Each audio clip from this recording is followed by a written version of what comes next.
Har Har Mahadev. So why does a spiritual awakening feels lonely?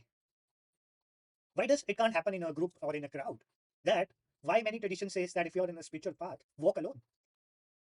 So in this video, I'll try to share my experiences with you and why that every spiritual awakening happens in silence, in spending time with yourself.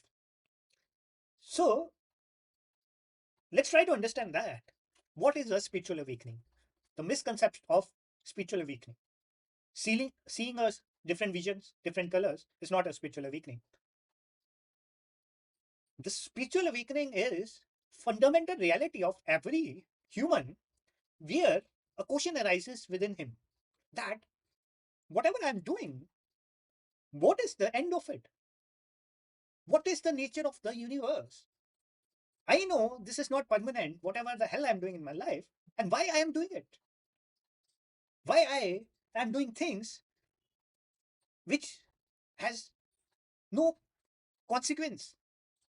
And when you basically the question is, who am I?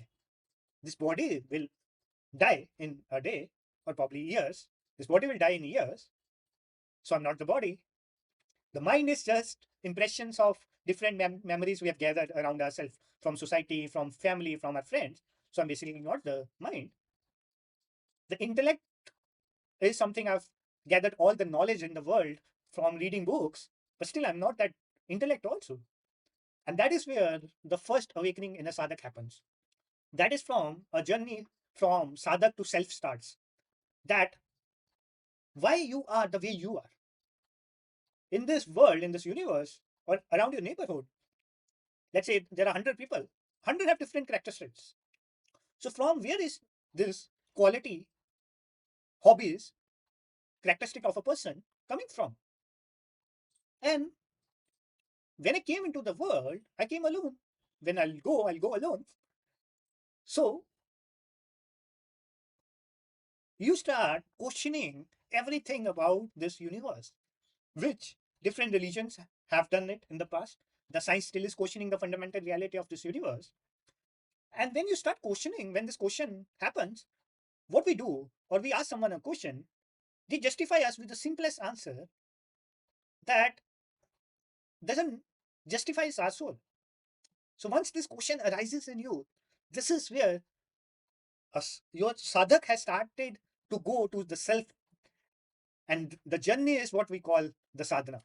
So sadhak wants to go to self, and the journey is what we call sadhana.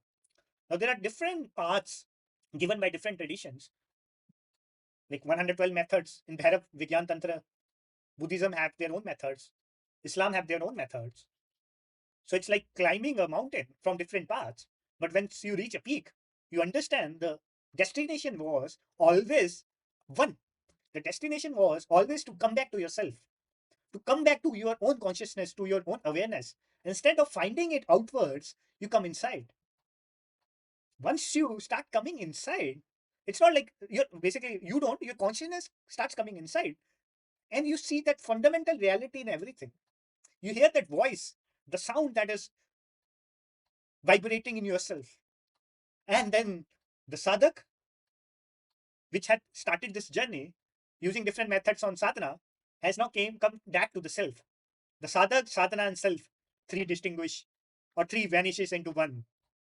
And when that vanish happens, nothing is left. You come back to your true nature, what it was, nothing. Now, if you are dependent on someone to awaken you, you still don't know your true self. The journey, spiritual journey, has to be done alone. It can be done in a guidance of someone who can guide you initially, but once he makes you understand some fundamental reality, you have to walk that journey. So don't be afraid of getting alone on this journey because you've been doing it from sometimes. Once you get a glimpse of your past lives, once you get a glimpse of the repetition that you have been doing from different past lives, oh man, then the realization that you have is something beyond words. The realization that you've been doing it repeatedly for much, much time that you can understand. It's just that the memories reside in your unconscious mind. Your intellect has hidden that memories from you. And when that starts coming to surface, many of the sadhaks fail there, because you can comment on anyone. You can comment on anyone who is outside of you. But when you see your own demons, when you see your own sufferings of your mind that you have created, you'll fail.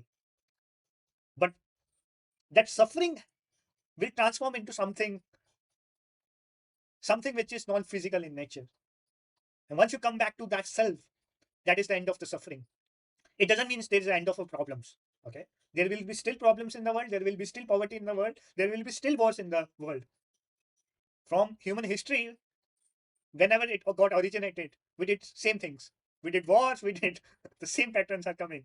And we want to escape that patterns now, that enough of these sufferings, enough of this finding it outwards, enough of going to a temple or a mosque or a church. Let's come back to the self. So don't be afraid if you have to leave your friends, you have to leave relatives, you have to leave people on this journey. Because now universe is aligning you to people who will be part of this journey, but don't get attached to those people also. Har Har Mahadev.